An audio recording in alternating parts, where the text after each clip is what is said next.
बिस्मिल्लाहिर्रहमानिर्रहीम। अस्सलामुअलैकुम। सुनो न्यूज़ के साथ मैं हूं रिया चौधरी। बुलेटिन में शामिल करते हैं आज की अहम खबरें। वज़ीर आज़म का कहना है कि पाकिस्तान का डिफॉल्ट किसी की कोशिश है तो ऐसा नहीं होगा और ना करने देंगे। एक बयान में वज़ीर आज़म शहबाज शरीफ ने कहा कि पाकिस्तान से वफादारी और दोस्ती का तकाजा है कि मुल्क में मौशी इस्तेहकाम हो। किसी की कोशिश है कि पाकिस्तान डिफॉल्ट कर जाए तो ऐसा नहीं होगा, ना करने देंगे। मौशत में बावर्दी सुरंगें बछाने वाले अब सियासी निज़ाम में यही करने की साजिश कर रहे हैं। उन्होंने कहा कि आइन की ताकत से मुल्क को झूठी हुकूमत से निजात दिलाई थी, अब अवाम को रोटी और रोजगार की परेशानियों से निजात दिलाएंगे। जबकि सियासी शरपसंद इंतशार फैलाकर दुनिया को बताना चाहते हैं पाकिस्तान में सरमायाकारी ना करें। सैलाब मुतासरीन को सर्दी, भूख और बीमारी से बचाने में सियासी शरीरों का हिस्सा नहीं, ये सियासी मतलब परस्त और खुदगर्ज हैं। वज़ीर आज़म का कहना था कि जब मुल्क तरक्की करना शुरू करता है तो फसादी लश्कर क्यों मुतहरिक हो जाता है। कोई शक नहीं रहा कि एक एजेंडे के तहत मुआशी तबाही की गई। सियासी अदम एहतकाम भी इसी का तसलसल है। अवाम का एतमाद तोड़ने वाले अब असम्बलियाँ तोड़ रहे हैं। उसका मकसद सियासी अदम एहतकाम पैदा करना है। शहबाज शरीफ ने कहा कि अवाम की हालत पर रहम करें। महंगाई और बेरोजगारी के अजाब से उन्हें निजात दिलाना सियासत है। पाकिस्तान साबिक 4 साल की मौशी तबाही से जहरनाक महंगाई का शिकार हुआ। अवाम की जिंदगियों से महंगाई का जहर खत्म करने दें, रुकावटें मत खड़ी करें। सियासी इस्तेहकाम और मैसाक मौशियत ही पाकिस्तान की कौमी सलामती को मजबूत कर सकते हैं। कल अदम टीटीपी ने सरहद पार महफूज पनागाहें तलाश कर ली। तकरीब से खिताब करते हुए बिलावल का कहना था कि अफगानिस्तान में सरगर्म दहशतगर्द तंजीमों और तहरीक तालिबान पाकिस्तान के खात्मे के लिए आलमी बरादरी का अज़म ज़रूरी है। उनका कहना था कि आज की तकरीब पेशावर में आर्मी पब्लिक स्कूल पर हमले की याद में है। हमले में 132 बच्चे, 8 उस्ताज़ा और स्टाफ के अरकान शहीद हुए। हमले की जिम्मेदार नाम नेहाद कल अदम टीटीपी ने कबूल की थी। टीटीपी को सलामती कौंसिल और दीगर बहुत से रुकन ममालिक ने दहशतगर्द तंजीम करार दे रखा है। उन्होंने कहा कि टीटीपी और दीगर तंजीमों के खिलाफ बड़े पैमाने पर फौजी ऑपरेशन किए गए। ऑपरेशन कामयाब हुए और पाकिस्तान की सरजमीन दहशतगर्दों से पाक की गई। लेकिन बदकिस्मती से कल अदम टीटीपी ने सरहद पार महफूज पनागाहें तलाश कर ली। ख्याल रहे कि वज़ीर ख़ारजा बिलावल भुट्टो ज़रदारी G77 वज़ारती इजलास में शिरकत के लिए अमरीका में हैं। इमरान की अहलिया बुशरा और निगरान बनी गाला की तोशाखाना से मुतल्लिक मुबैना ऑडियो मंजर-ए-आम पर आ गई। बुशरा बीबी मुबैना ऑडियो में तोशाखाना की चीज़ों की तस्वीर खींचने पर बरस रही हैं। मुबैना ऑडियो में बुशरा बीबी कहती हैं हेलो, जिस पर इनाम खान अस्सलामुअलैकुम कहते हैं। बुशरा बीबी वालेकुम अस्सलाम, ये जो तोशाखाना से चीज़ें आई थी आपने असवर को कहा था कि उनकी तस्वीरें खींचकर भेजो। इस पर इनाम कहता है नहीं, मैंने तो नहीं कहा था। बुशरा बीबी फिर कहती हैं तो क्यों खींची थी तस्वीरें? घर के अंदर जो चीज़ आई उसकी तस्वीर नहीं खींचते, घर से बाहर से जो आए उनकी तस्वीर खींचनी चाहिए। इनाम ने कहा कि मुझे नहीं मालूम। बुशरा बीबी फिर कहती हैं कि इनाम ने कहा है और उसने भेज दी हैं। इसके बाद बुशरा बीबी होल्ड का कहती हैं और दूसरे बंदे से पूछती हैं कि आपने इनाम को भेजी है तस्वीरें? वो कह रहा है मुझे नहीं भेजी। किसने कहा था तस्वीरें खींचने को? किसने? क्यों? घर के अंदर वाली किसी चीज़ की तस्वीर नहीं खींचते क्योंकि वो मेरे पास आ रही थी।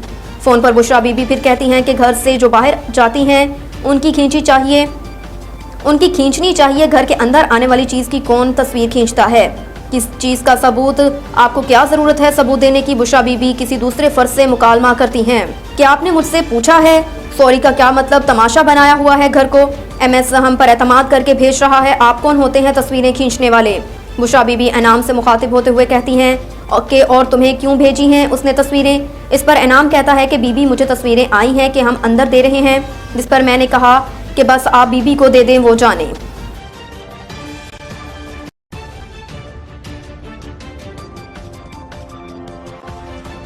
फवाद कहते हैं जो समझते हैं ऑडियो से इमरान खान को नुकसान होगा वो ख्यालों की दुनिया से बाहर आ जाएं। फवाद चौधरी ने कहा कि असम्बलियों की तहलील से सियासी अमल आगे बढ़ेगा। तनख्वाहें देने के पैसे नहीं और 1100 अरब रुपए छोड़े जा रहे हैं। दो फाइनेंस मिनिस्टर के दरमियान तमाशा लगा हुआ है। गैर संजीदा हुकूमत है, दौरे कर लें, आता जाता कुछ नहीं।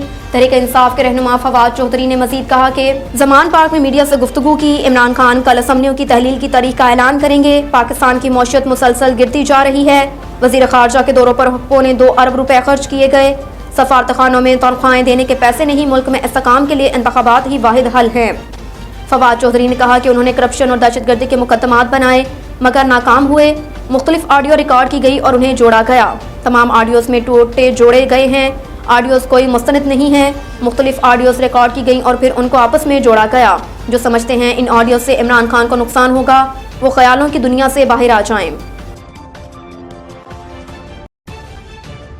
ये धोखेबाजों और चोरों का इंतहाई तरबियत याफ्ता गिरोह है। मरियम का ऑडियो लीक पर रद्द अमल। पाकिस्तान मुस्लिम लीग नून की मरकजी नायब सदर मरियम नवाज ने साबिक वज़ीर आज़म इमरान खान की अहलिया बुशरा बीबी की मुबैना ऑडियो लीक पर तबसरा किया। इमरान खान की अहलिया बुशरा बीबी और निगरान बनी गाला इनाम खान की मुबैना ऑडियो मंजर आम पर आई। बुशरा बीबी मुबैना ऑडियो में तोशाखाना की चीज़ों की तस्वीर खींचने पर बरस रही हैं। मरियम नवाज ने बुशरा बीबी की नई ऑडियो लीक पर तबसरा करते हुए कहा कि यह धोखेबाजों और चोरों का एक इंतहाई तरबियत याफ्ता गिरोह है। मेहनतकश बच्चों का स्कूलों में दाखिले यकीनी बनाया जाए। मलेर सौदाबाद में कम उम्र मेहनतकश बच्चों की तालीम के लिए शौरोगाही वॉक निकाली गई। वॉक में deputy commissioner Korangi, assistant commissioner model DEO Korangi, समाजी कारकुनान, उस्ताज़ा कराम और तलबा तालिबात की कसीर तादाद ने शिरकत की। कराची से नज़ीर अहमद सिंधु की रिपोर्ट के मुताबिक सेक्रेटरी तालीम सिंध गुलाम अकबर लगारी और DEO कोरंगी अब्दुल लतीफ़ मुगल की खसूसी हिदायत पर गवर्नमेंट सौदाबाद स्कूल के हेड मास्टर फहद शरीफ और उनकी टीम ने सरकारी स्कूलों में ज़्यादा से ज़्यादा दाखिले के हदफ के हसूल के लिए अपने स्कूल में एक बड़ी तकरीब और बादअज़ां एक आगाही वॉक का एहतमाम किया, जिसमें deputy commissioner Korangi Syed Mohammad Ali Zaidi, assistant commissioner model zone Taimur Altaf Memon, Karachi hockey association के सेक्रेटरी और मरूफ sportsman Gulfaraz Ahmed Khan, Khidmat Awam welfare organisation के बानी चेयरमैन साहिद रहीम, समाजी कारकुन जावेद इकबाल, स्कॉट लीडर मोहम्मद ताहिर शेख ने खसूसी तौर पर शिरकत की। महकमा तालीम के अफसरान, हेड मास्टर्स, उस्ताज़ा कराम, तलबा तालिबात की बड़ी तादाद ने शिरकत की। Government girls secondary school Azimpura के बैंड ने मास्टर यूसुफ रहमानी के सरबराही में मौसूस मेहमान गरामी को सलामी पेश की। मेहमान खसूसी डिप्टी कमिश्नर कोरंगी सैयद मोहम्मद अली जैदी ने अपने खिताब में कहा कि तालीम इंसान को अफजल बनाती है। तालीम हर बच्चे का बुनियादी हक है। मेहनतकश बच्चों का स्कूलों में दाखिले यकीनी बनाया जाए ताकि वो भी माशरे का अहम हिस्सा बन सकें। DEO कोरंगी अब्दुल लतीफ़ मुगल ने मजीद कहा कि सरकारी स्कूलों को अपग्रेड कर दिया गया और उनमें ग्रेजुएट टीचर्स की तैनाती भी कर दी गई। सिंध हुकूमत तालीमी मसाइल हल कर रही है। वालिदैन सरकारी स्कूलों में अपने बच्चों को ज़्यादा से ज़्यादा दाखिल करवाएं। Government boys girls secondary school Saudabad Liaquat market से नूरानी मस्जिद तक रैली निकाली गई, जिसमें अवाम की बड़ी तादाद ने शिरकत की। रुख करते हैं कराची में NED यूनिवर्सिटी के तालिब इल्म की डकैती मुज़म्मत पर कत्ल की CCTV फुटेज मुबैना टाउन पुलिस ने हासिल कर ली। मकतूल बिलाल नासिर अपने दोस्तों के हमरा समामा शॉपिंग मॉल के करीब कोयटा होटल पर बैठा हुआ था कि दो डकैत आए और असले के जोर पर बिलाल से मोबाइल छीनने की कोशिश की। बिलाल को सड़क के बीच मुलजिम से मुज़ाहमत करते देखा जा सकता है।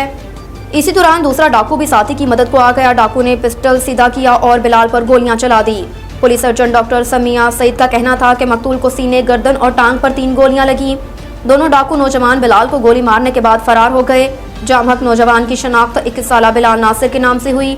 बिलाल NED यूनिवर्सिटी में 3rd ईयर पेट्रोलियम का तालिब इल्म था। जायवकुआ से एक डकैत का अफगान फ्लैग स्टिकर कैप भी बरामद हुई। अब तक के लिए इतना ही। देखते रहिए सुन लो न्यूज़।